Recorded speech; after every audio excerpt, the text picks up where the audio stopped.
Meski terus di bawah ancaman Amerika Serikat, Iran tetap membatasi kapal-kapal yang masuk dan keluar Selat Hormuz. Salah satunya kapal yang melintas wajib mendaftar secara online. Attention all vessels, attention all vessels, attention all vessels in Oman Sea.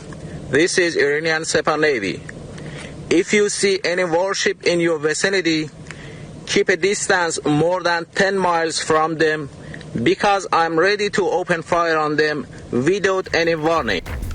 Iran terus membatasi lalu lintas kapal di Selat Hormuz. Sejumlah syarat baru pun dikeluarkan oleh pemerintahan Iran melalui Persian Gulf Straits Authority. Beberapa syarat diantaranya adalah kapal yang akan melintas wajib mendaftar secara online.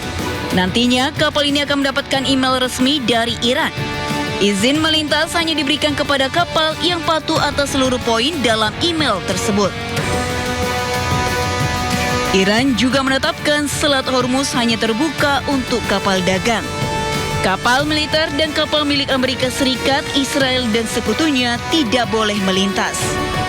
Iran juga mengatur wilayah perairan yang bisa dilintasi dengan pengawasan ketat di bawah militer Iran. Pembatasan ini semakin membuat kondisi di sekitar Selat Hormuz memanas. Iran kembali memperingatkan Amerika Serikat untuk tidak merebut Selat Hormuz. Iran pun dengan tegas menyebut Selat Hormuz sebagai garis merah dan tidak segan menenggelamkan kapal-kapal yang melanggar aturan di Selat Hormuz. توجه بکنن جدی بگیرن اخطارها و هشدارهای سرلشکر عبداللهی رو رئیس قرارگاه ارشد که خاتم الانبیا رو اینا رو جدی بگیرن و قاعدتا اگر بی توجه باشن ما حتی نظرم رو دارم میگم ما حتی به قیمت جنگی دوباره تنگه هرمز رو از دست نخواهیم داد. امریکایی‌ها بفهمن تنگه هرمز خط قرمز ماست. امریکایی‌ها باید مطالعه بکنن این پایگاه به دردشون نمیخوره.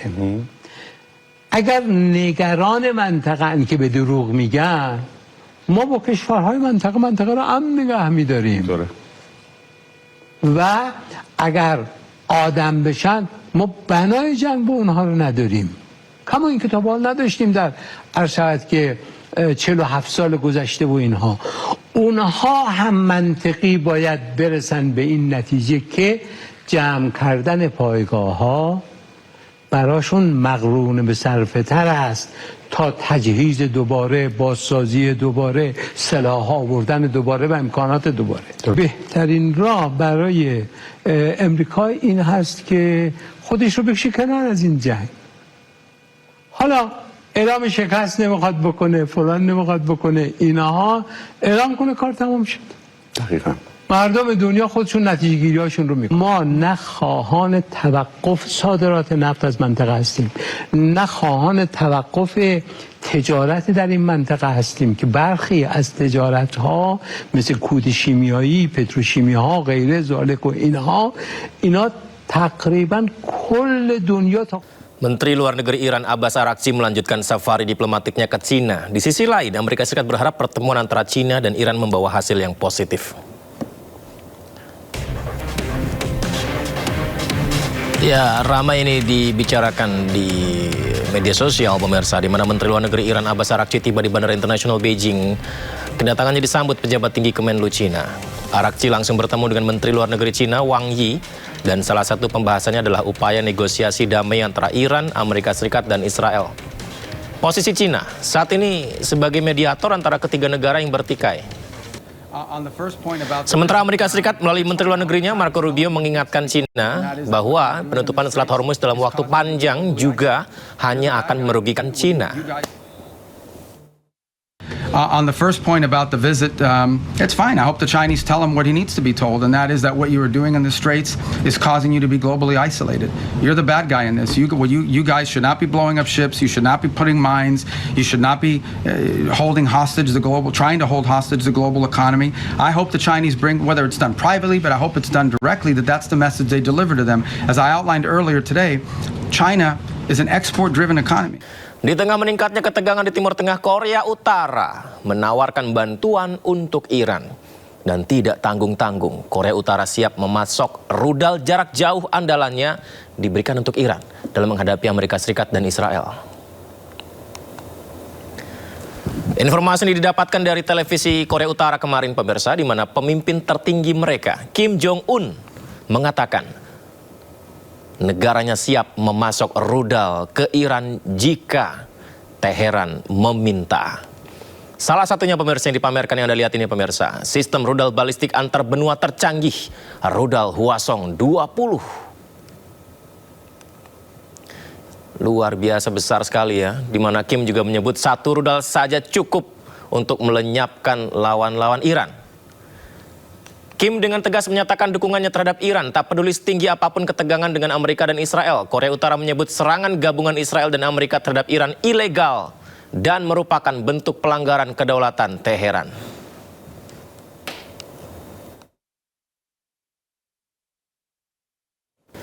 Sementara itu pemirsa, terjadi insiden serangan ke kilang minyak dan kapal tanker Uni Emirat Arab. Ini pun akhirnya dikecam dunia, dan kecaman salah satunya datang dari negeri kita, Indonesia.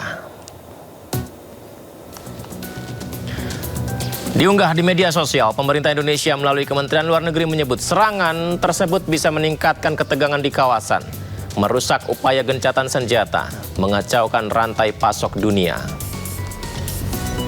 Indonesia meminta seluruh pihak menahan diri dan menghormati gencatan senjata. Pemerintah menghimbau warga negara Indonesia di UEA, Uni Emirat Arab, tetap tenang, ikut arahan dari otoritas tempat serta KBRI di sana.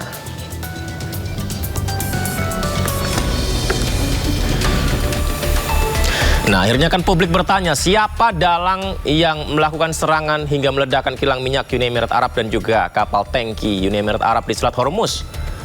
Dalam unggahan media sosial, Uni Emirat Arab menuding Iran yang bertanggung jawab dalam serangan ke kapal tanker milik Uni Emirat Arab. Serangan itu disebut melanggar resolusi Dewan Keamanan PBB. Uni Emirat Arab juga menyebut aksi Garda Revolusi Iran menyandera kapal-kapal di Selat Hormuz sebagai bentuk pembajakan. Namun pemirsa, tudingan itu dibantah Iran. Iran mengatakan sejauh ini tidak pernah ada dalam planning mereka untuk menyerang Uni Emirat Arab. Iran juga mengecam keputusan Uni Emirat Arab yang seolah bersekongkol dengan Amerika dan Israel, bahkan mengizinkan Amerika membangun pangkalan militer di sana. Kapal tanker milik Uni Emirat Arab sebelumnya diserang di Selat Hormuz. Serangan diduga dilakukan oleh drone Iran. Ya, meskipun belum ada konfirmasi resmi dari Iran atau pengakuan dari Iran, kapal tanker afiliasi Abu Dhabi National Oil Company, ADNOC, diduga diserang 2 drone Iran saat sedang melintas di Selat Hormuz. Serangan ini tidak memakan korban jiwa dan kapal tidak membawa muatan. Tapi Uni Emirat Arab mengecam tindakan Iran tersebut dan menyebut serangan itu sebagai pembajakan maritim.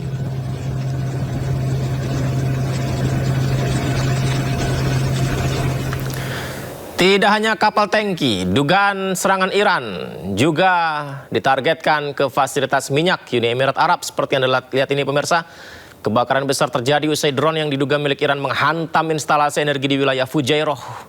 Otoritas tempat melaporkan serangan itu melukai 3 orang. Lagi-lagi tuduhannya ke Iran. Akan tetapi Iran membantah hal itu dengan menegaskan Teheran tidak punya rencana sama sekali untuk menyerang Uni Emirat Arab. Iran bahkan balik menuding Amerika jangan-jangan menjadi dalang serangan ini menurut pihak Iran.